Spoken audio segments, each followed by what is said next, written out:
जय हिंद दोस्तों, आपका स्वागत है हमारे चैनल एजुकेशन विद टेक्नोलॉजी में। आज हम लोग Bihar polytechnic previous year communication skills का पेपर देखेंगे। साथ ही साथ यह भी जानेंगे कि एसबीटी का परीक्षा पैटर्न क्या होता है, कितने क्वेश्चन आते हैं, कितने मार्क्स का एग्ज़ाम होता है, कितना पासिंग मार्क्स होता है, कितने समय में एग्ज़ाम। तो देख सकते हैं आप लोग यहाँ पे ये 2021 इवेंट का क्वेश्चन पेपर है और टाइम ये बनाने का 3 घंटा होता है। कम्युनिकेशन स्किल आप जानते होंगे कि ये 2 भाग में बँटा होता है, communication skill in English and communication skill in Hindi. तो कम्युनिकेशन स्किल इन इंग्लिश में ये 50 मार्क्स का अंग्रेजी में आता है और 20 मार्क्स का हिंदी में आता है। तो 50 मार्क्स का अंग्रेजी में यहाँ देखिए फुल मार्क्स 70 है और पासिंग मार्क्स 28 है। चलिए तो इसका इंस्ट्रक्शन पढ़ लेते हैं। तो यहाँ पे लिखा गया है कि there are 2 parts in the question, part 1 English and part 2 Hindi. तो प्रश्न में 2 खंड है, 1 अंग्रेजी एवं खंड 2 हिंदी में है। Answer 16 question from part 1 and 4 question from part 2 of group A. Each question carries 1 marks. तो सभी जो है पार्ट 1 और पार्ट 2 में जितना क्वेश्चन दिया गया है सभी क्वेश्चन को सॉल्व करना है। चलिए तो हम क्वेश्चन को देखना शुरू करते हैं।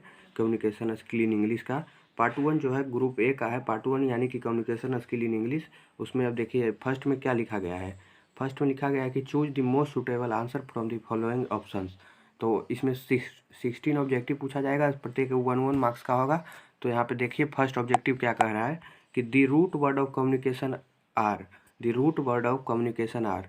तो ये हो गया फर्स्ट क्वेश्चन। अब चलिए सेकेंड क्वेश्चन देखते हैं। कम्युनिकेशन में be defined as the process of. तो इसमें आपको क्या कौन सा लगता है सुटेबल, जो लगेगा वो हो जाएगा सही। आप सभी को कर लीजिएगा। तो चलिए हम थर्ड क्वेश्चन देखते हैं।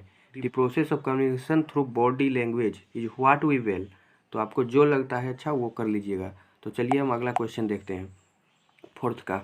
Encoding as a component of communication process takes place on the part of the. तो आप कर लीजिएगा। पार्ट 5 का क्वेश्चन देखते हैं। Which punctuation marks is essentially used at the close of a question. Option A है note of exclamation, B full stop, C question mark, D bracket. आपको जो सही लगता है आप कर लीजिएगा। 6 नंबर का क्वेश्चन देखते हैं। तो उसमें कह रहा है कि which of the following sentences has got a wrong preposition. तो फर्स्ट ऑप्शन दिया है Pandit Ranjan Mishra the noted classical singer died from corona. Good sleep is necessary for good health. She is married to a great cricket player. What is the time by your watch. तो आपको जो सही लगता है वो कर लीजिएगा। तो चलिए आगे बढ़ते हैं। 7 नंबर का क्वेश्चन है क्रोनेमिक्स रेफर्स टू।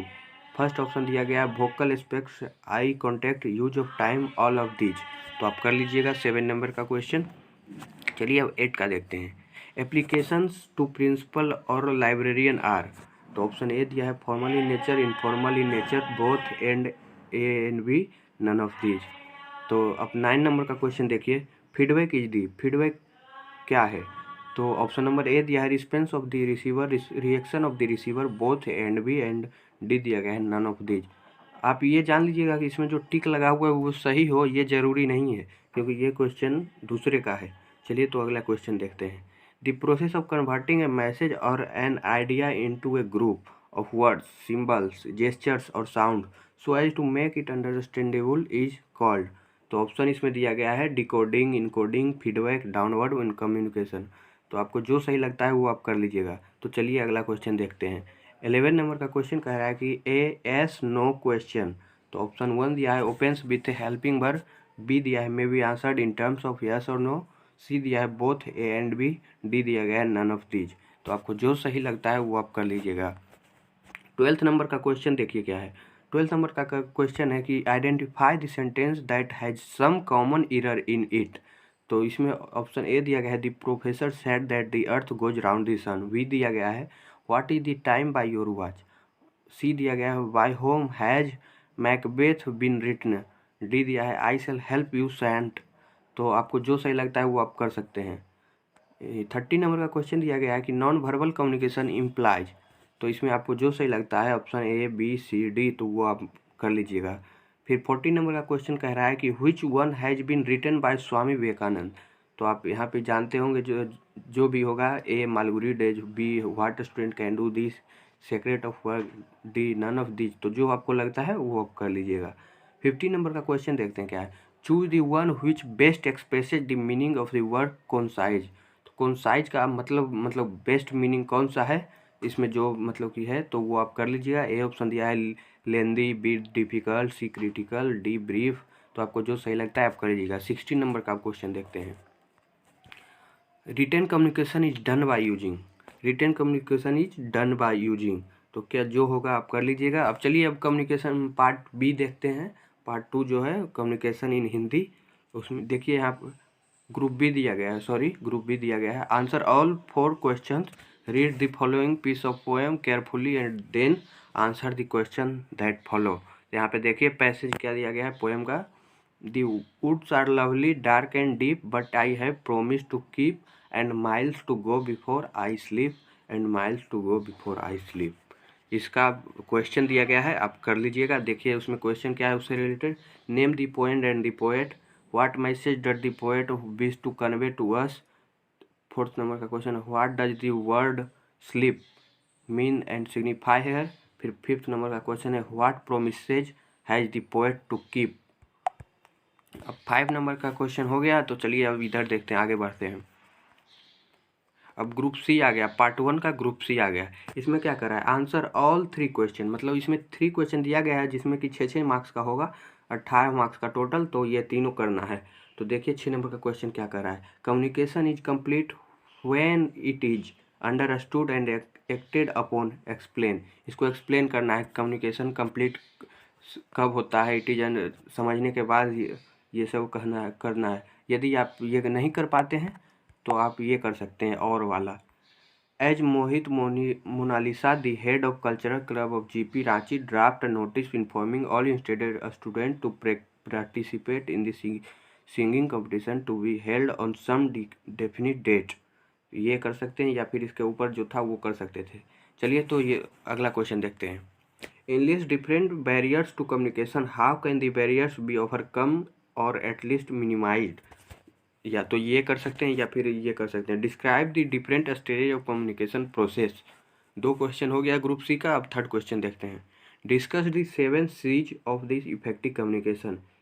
और में इसका क्या है, what do you understand by direct speech and indirect speech, explain using suitable examples. आप ये कर सकते हैं। उसके बाद चलिए पार्ट 2 आ गया। अभी पार्ट 1 में अंग्रेजी कम्युनिकेशन स्किल इन इंग्लिश में पढ़ना था, और पार्ट 2 में जो है पढ़ना कम्युनिकेशन स्किल इन हिंदी में पढ़ना है। हिंदी में अब यहाँ पे समझ गए, तो आप अंग्रेजी में कर लिए, अब हिंदी में करना शुरू करते हैं। देखिए क्या लिखा गया है। सर्वाधिक उपयुक्त विकल्प को चुनकर लिखें। इसमें 4 ऑब्जेक्टिव पूछेगा जो कि प्रत्येक 1 मार्क्स का होगा, तो टोटल 4 मार्क्स का हो जाएगा। तो देखिए यहाँ पे क्या है, 17 नंबर का क्वेश्चन। संप्रेषण का मूल तल निम्न में से कौन है। तो आपको जो सही लगता है, पुस्तक, पेन, प्राप्तकर्ता, प्रेस, वो आप कर लीजिएगा। यहाँ पे देखिए 18 नंबर का क्वेश्चन क्या है, मौलिक संप्रेषण कौशल निम्न में कौन नहीं है। श्रवण, लेखन, गायन, वाचन, आप कर लीजिएगा। यहाँ पे देखिए 19 नंबर का क्वेश्चन है, संप्रेषण का सिद्धांत है। संप्रेषण का सिद्धांत है अस्पष्टता, निकटता, अशिष्टता, पूर्णता। तो आपको जो सही लगता है आप कर लीजिएगा। 20 नंबर का क्वेश्चन है, औपचारिक पत्र का अंग नहीं है संबोधन, पता, विषय वस्तु, चुटकुला। तो आपको जो सही लगता है आप कर लीजिएगा। आप वीडियो को पूरा देखिए तभी आपको समझ में भी आएगा कैसे प्रश्न पत्र आते हैं। अब ग्रुप बी में देखिए सभी एक प्रश्न का उत्तर दें, मतलब जितना प्रश्न पूछा गया सभी का एक उत्तर दें। एक प्रश्न मतलब किसी एक प्रश्न का उत्तर दें। तो देखिए 9 नंबर में क्या है, निम्नलिखित गद्यांश को पढ़कर उन पर आधारित प्रश्नों के उत्तर दें। तो यहाँ पर देखिए ये एक गद्यांश दिया गया है, आप पढ़ सकते हैं। देखिए मैं धीरे धीरे कर रहा हूँ, आप स्क्रीनशॉट भी ले सकते हैं। रोक रोक कर पॉज करके आप स्क्रीनशॉट ले सकते हैं। यहाँ पे देखिए पूरा पढ़ लीजिएगा। ये सब पूरा पढ़ने के बाद यहाँ पे आइए, देखिए इससे क्वेश्चन रिलेटेड रहेगा। यहाँ पे देखिए क्या है, उपयुक्त गद्यांश किस कहानी से उद्धृत किया गया है उसका शीर्षक लिखें। आपको कहानी पढ़ रहे रहेंगे तभी आपको पता चल पाएगा कि किस कहानी से है। सेकेंड क्वेश्चन क्या कह रहा है, गद्यांश की कहानी के लेखक कौन है, यानी कि इस जो गद्यांश दिया गया है इस कहानी के लेखक कौन है। ये आप कहानी पढ़े रहिएगा तभी आपको पता चलेगा। थर्ड क्वेश्चन क्या है, जुम्मन शेख का नाम सुनकर अलगू चौधरी का कलेजा क्यों धक धक करने लगा। तो आप ये पढ़िएगा तभी समझ में आ पाएगा क्या है। और उसके बाद देखिए क्या है, उत्तरदायित्व का ज्ञान किस प्रकार मदद करता है। उत्तरदायित्व का ज्ञान किस प्रकार मदद करता है, या फिर वो चारों क्वेश्चन कीजिए, या अथवा में ये कर सकते हैं, कथाकार प्रेमचंद पर एक टिप्पणी लिखें। या तो आप इस पे लिख सकते हैं या ऊपर वाले 4 क्वेश्चन को सॉल्व कर सकते थे। चलिए अब ग्रुप सी में देखते हैं, पार्ट 2 ग्रुप सी में। आंसर ऑल 2 क्वेश्चंस, 6-6 मार्क्स का होगा, 2 क्वेश्चन होगा, दोनों बनाना है, तो सभी 2 प्रश्नों के उत्तर दें। 10 नंबर का क्वेश्चन कह रहा है कि संप्रेषण के तत्वों का उल्लेख करते हुए संप्रेषण प्रक्रिया का वर्णन करें। अथवा में या फिर आप कर सकते हैं तकनीकी संप्रेषण क्या है, उनके प्रकारों का वर्णन करें। तो ये दोनों में आप कोई भी कर सकते हैं एक। फिर 11 नंबर का क्वेश्चन है कि संस्थान को छोड़ने का प्रमाण पत्र निर्गत करने के संबंध में अपने संस्थान के प्राचार्य को एक आवेदन पत्र लिखें। ये तो आप लिखे ही होंगे, 10th में भी लिखे होंगे, अब 12th में भी लिखे होंगे, तो अब भी लिख सकते हैं। चलिए तो आगे देखते हैं इसका अथवा में क्या दिया गया है। इसका अथवा में दिया गया है कि चरित्र प्रमाण पत्र निर्गत करने के लिए अनुरोध करते हुए अपने संस्थान के प्राचार्य को एक आवेदन पत्र लिखें। तो अपने प्राचार्य को एक आवेदन पत्र लिखें चरित्र प्रमाण पत्र निर्गत करने के हेतु। चलिए तो टोटल क्वेश्चन तो खत्म हो गया। बहुत बहुत धन्यवाद आपका यहाँ तक देखने के लिए। जय हिंद, जय भारत।